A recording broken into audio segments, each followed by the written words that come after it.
Hello and welcome to GCS Today here on Channel 21, the program that brings you news and information from Gaston County Schools. I'm Todd Higgins.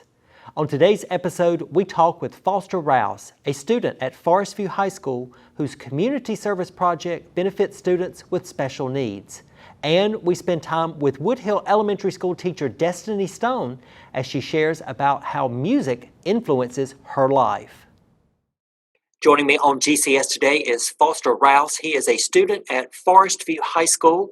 And we also have with us Libby Riley. She is a speech-language pathologist for Gaston County Schools. Thank you both for being with us here on GCS today. Thank you. Happy to be here. Foster, let's talk first about your Adapted Toys project. How did you get this idea for the project, and what did it take to make all of it happen? Well, we were at church one night and we were talking to Miss Libby, and she told us about a need in the community, and I just couldn't pass up the opportunity to adapt these toys. And so I took a look into it, and there wasn't a whole lot out there on how to adapt the toys. So there were some challenges that came along the way, but we figured it out.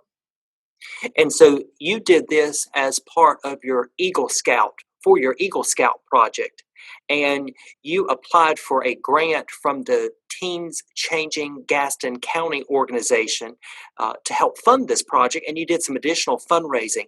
So that right there, I know took some time and energy, and then you actually adapted toys.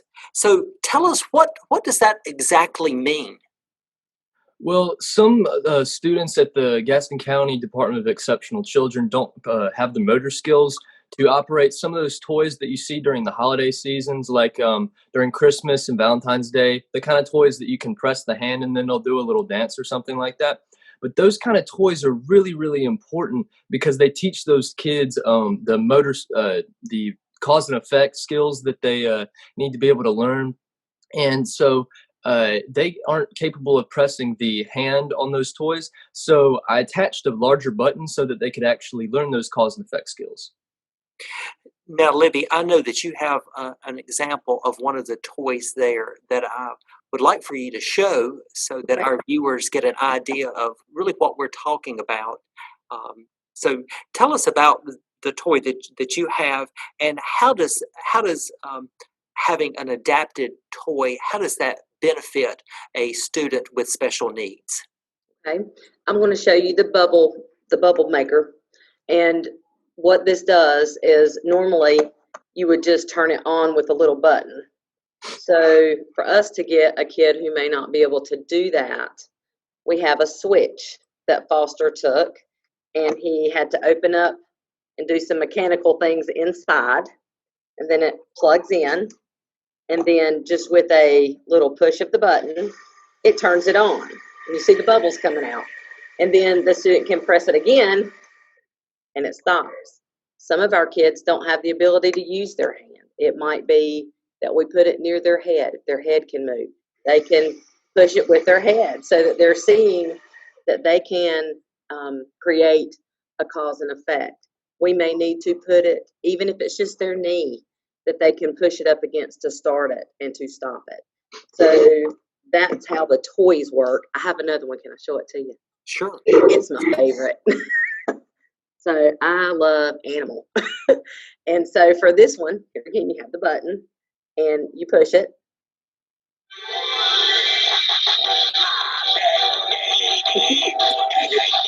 And then you mash it again and it stops.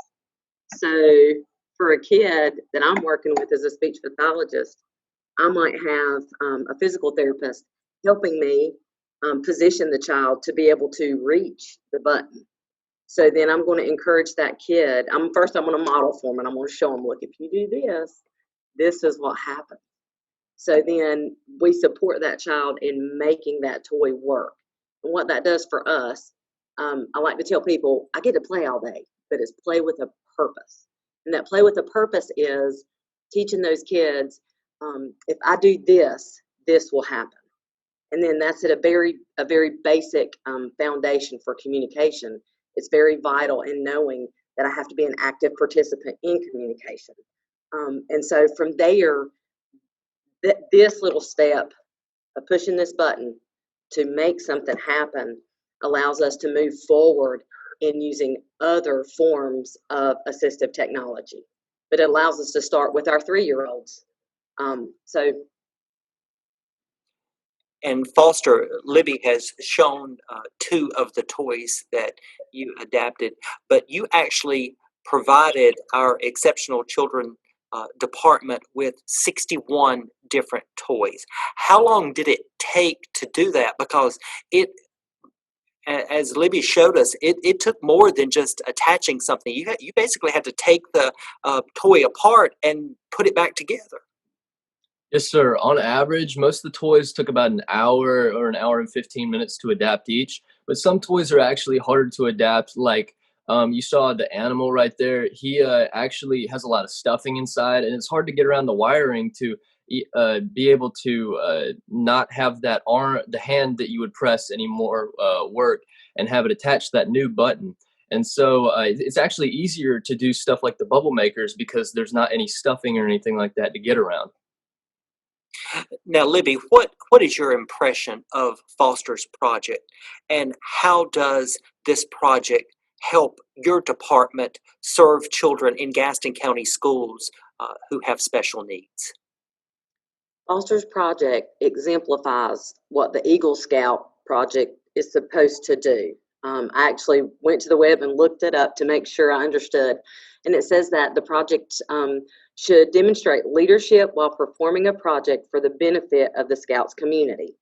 Well, Foster's project is going to be helping lots and lots of children because we use these with a child, and then once they it gives us a choice to be able to do mini toys, and then we share them just for years to come. We will be able to use these toys, and it's that one spark, it's that one aha moment for a child to move forward with communication. As far as what his project means for our department would be that the service project that he chose to do is assisting all of us service providers, physical therapists, occupational therapists, itinerant teachers, speech language pathologists, with the tools that we need to interact and assist our children with that first step of communication.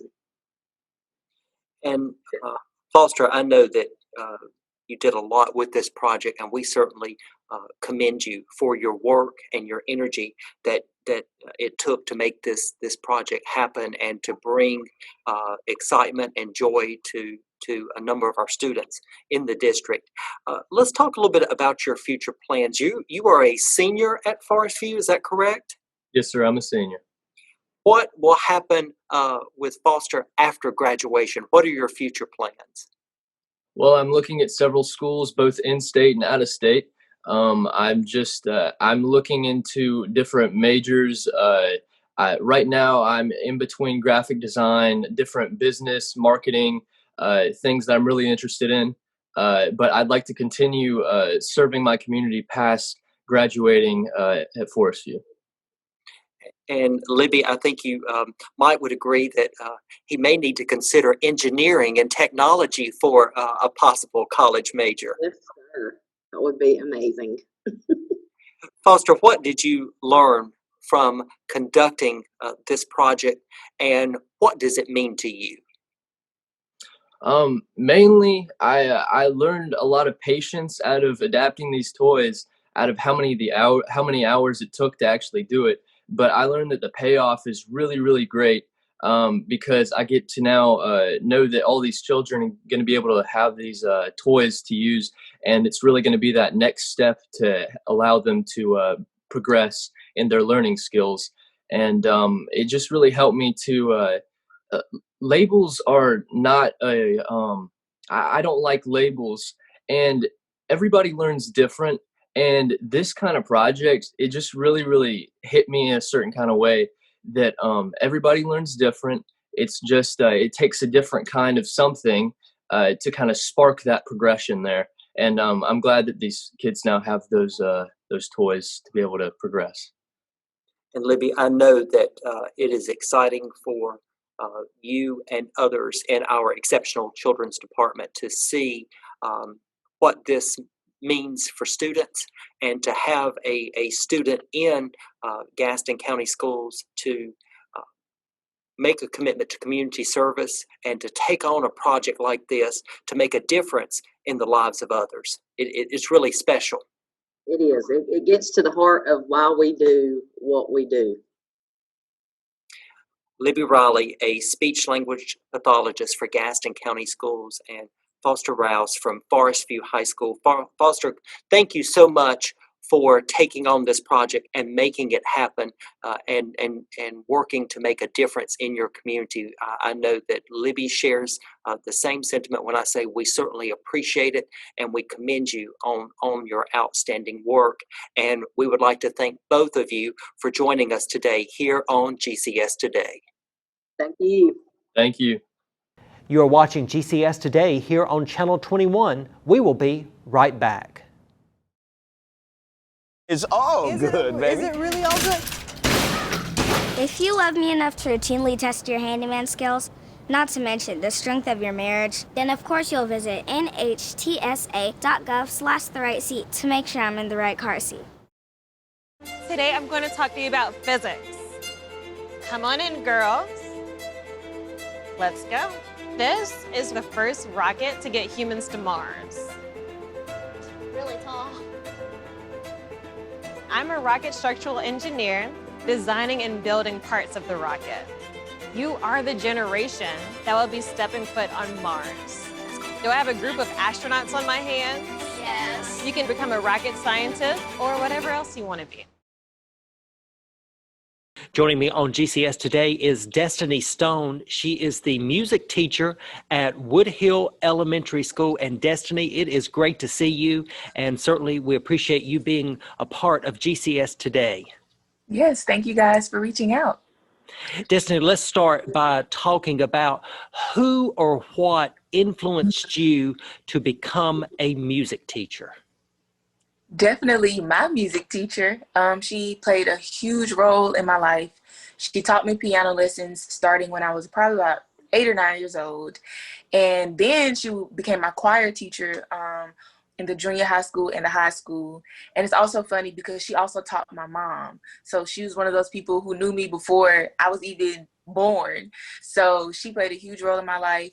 I still talk to her to this day, even though I'm 5 years out of high school, but we still have a relationship, and she definitely inspired me to become a music teacher.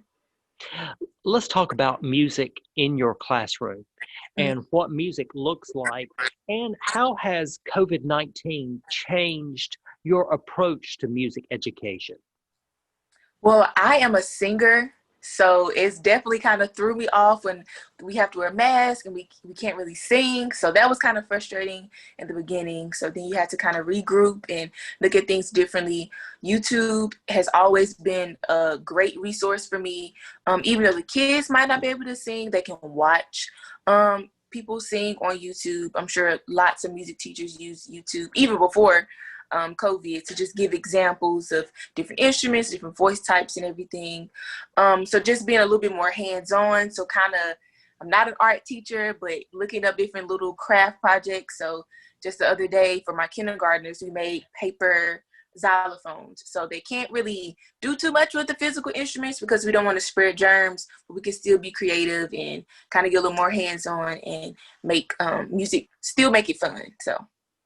And I think a lot of people are doing that. I certainly have found myself going to YouTube to enjoy music and finding songs and finding covers of songs that you like, just so that you can be close to music and can be involved in music, even though the pandemic has limited being able to enjoy music in person. Yes, definitely.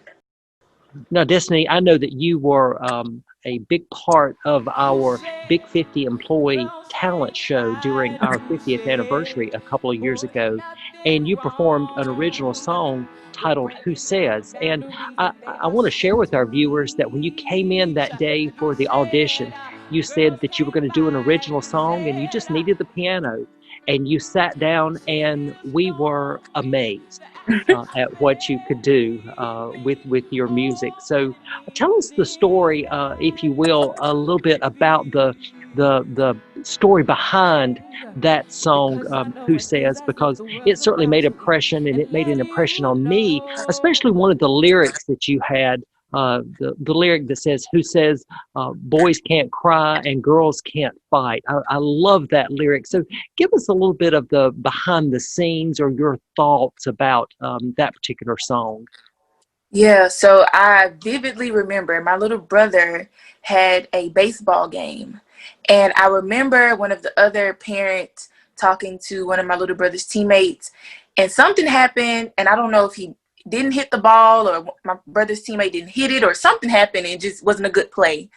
And his teammate's dad, or I think it was uncle, I think, was like, stop crying like a girl. And that just kind of rubbed me the wrong way, because I'm a girl, and why do we associate tears with femininity? And I was just kind of like, that just really stuck with me. And I was just like, hold up, we're going to write a song about this, because somebody needs to know that it is okay. Like, tears does not go with a certain gender or anything like that. Like, everyone has emotions. Everyone has a bad day. Everyone gets sad sometimes, whether you're a man, woman, boy, or girl. And so I just really wanted to just challenge those stereotypes about how girls can't do this, or, girls shouldn't play sports, or, I'm not an athlete, but I admire female athletes. So I just really wanted to challenge those stereotypes and just really say, like, who wrote that rule? Who said that? Because it's totally not true. So I just really want to challenge those stereotypes. With your efforts of being a musician and a songwriter, you have to have a source of inspiration. And by what you just shared with us, just maybe some everyday happenings provide inspiration. But talk to us about the inspiration, what inspires your music, and how do you know when you hear something that could be a lyric or could even lead to a full song? I try to just go with my intuition. Sometimes it gets frustrating because I mentally want to write a song, but my heart is just not into it. And I found that if my heart and my mind aren't aligned, then it usually does not work out very well. So I try to just be natural and not really force anything on myself. And I also just try to look and be a dimensional artist. So I try to look at who I am, first of all, as a Black woman in the United States. So that's a part of who I am. I am younger than 25, so I'm a young Black woman. Being from the South, that plays a part in who I am as a musician. Being raised in the church definitely plays a part in who I am as a musician. So many different things make up me. So I try to translate that through my music and not just be one-dimensional, but be as multifaceted as possible. And I try to challenge myself to think outside the box and just try different things, not only with my lyrics, but with my music as well. So definitely just always challenging myself and trying not to necessarily fit the status quo, but just being different and being who I am. I know that you certainly enjoy your work as a music teacher, but I also know that you have other aspirations in the music field. Talk a little bit about your goals, maybe some of your current projects, and how do you measure success in music? That's a good question. I feel like it's so hard to measure because it's so different for everyone. Of course, in the music world, winning a Grammy is like the pinnacle of music success. But honestly and truly, even if I never win a Grammy, I would just love to be to the point where I can travel all across the world, share my music with people, have them sing my songs along with me, and be able to live comfortably doing that. So I think that's really my main goal. And of course, if I win a Grammy along the way, I won't complain. So yeah, I just released a new album in May. It's called The Girl with the Purple Glasses. And so that has gone really well for me. So that was a really exciting time for me. So I released that, just refreshed my website, destinystonemusic.com. So gave that a revamp during this quarantine time with all this free time that I have. So I revamped that. and just doing every little bit that I can. Of course, social media we know is top notch ways for people to get in contact with people. And so always putting myself out there on social media. I also just got a new business line so people can text me and they can keep up with different things, because I know people don't always check their emails, but it's nice and easy to get a quick text message so I can remind you about different things. I've done a giveaway. We're going to keep doing giveaways and things like that. So just trying to be as creative as possible during this strange time that we're in. And so just looking at my cup being half full and not half empty. And I know that performers and musicians, they want to be in front of an audience, but because of the pandemic, that has provided some challenges for musicians. How are you dealing with that and not having that connection in person, but still trying to keep your music alive and keeping it out there for people to make connections? Yeah, definitely. It is definitely very different. Because you have the energy of the people in the audience that you can feed off of each other. So that's definitely been a challenge.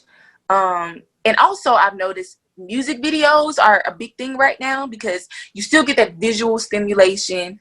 And then you still get to be creative and outside of the box and maybe do something you couldn't do on stage. So all that creativity you might would have put for an on-stage performance, you can put that into a music video. So I've definitely been using that to my advantage as well. So we're making it work, and just being as creative as possible. So Let's talk about your students, elementary age students. Why do you believe music education is so important for children? I believe it's important because, especially at this age, I love teaching the fundamentals of music. I love giving them that foundation. That's why I really enjoy the younger ages, because I feel like of course, there's the academics. Of course, we need that. We need to know how to read. We need to know how to write.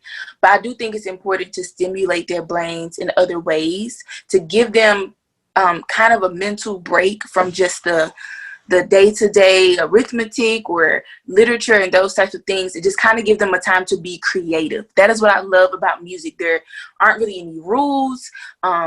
You can do really whatever you want. Unlike math, there are rules. You can't really break the rules with math. 1 + 1 is always going to be 2. And words and things like that with reading.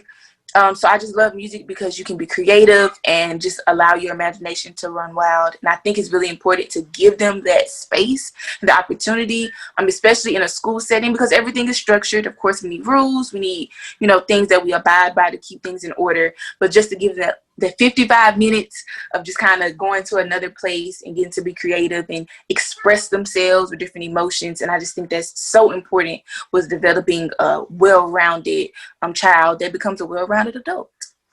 I know that you are experiencing success with music both inside and outside of the classroom. Do you find yourself, or do you hope that you are a person who is inspiring maybe a student in your class to dream big and to maybe pursue a career in music? Do you hope that you are that person?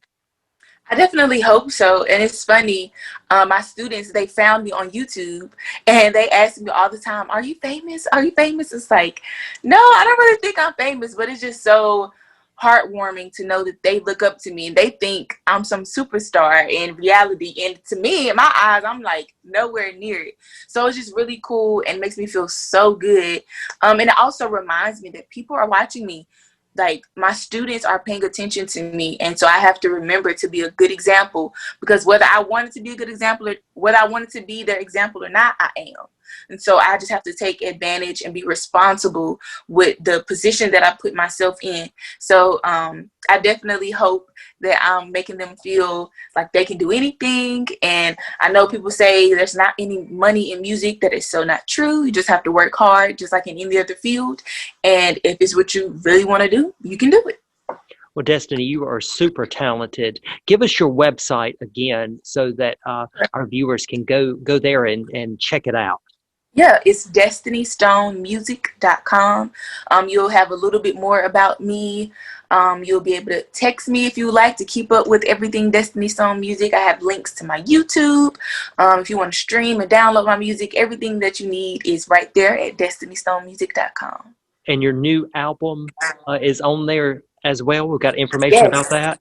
Yes. It's on the website as well. It's called The Girl with the Purple Glasses. I'm not really sure if you're an Apple Music person, if you're an iTunes person, if you're a Google Play person, Spotify, all these different outlets that we have is everywhere. So whichever one that you choose, that you like to use, is there. So again, feel free to reach out to me.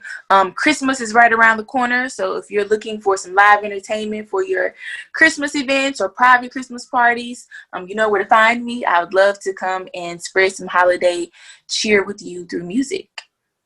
Destiny, thank you so much for that. And best wishes to you as you Thank you continue so to much. inspire your students in the classroom, and also as you pursue many other opportunities in the music field. Destiny Stone, the music teacher at Woodhill Elementary School. Destiny, thank you so much for being with us here today on GCS Today.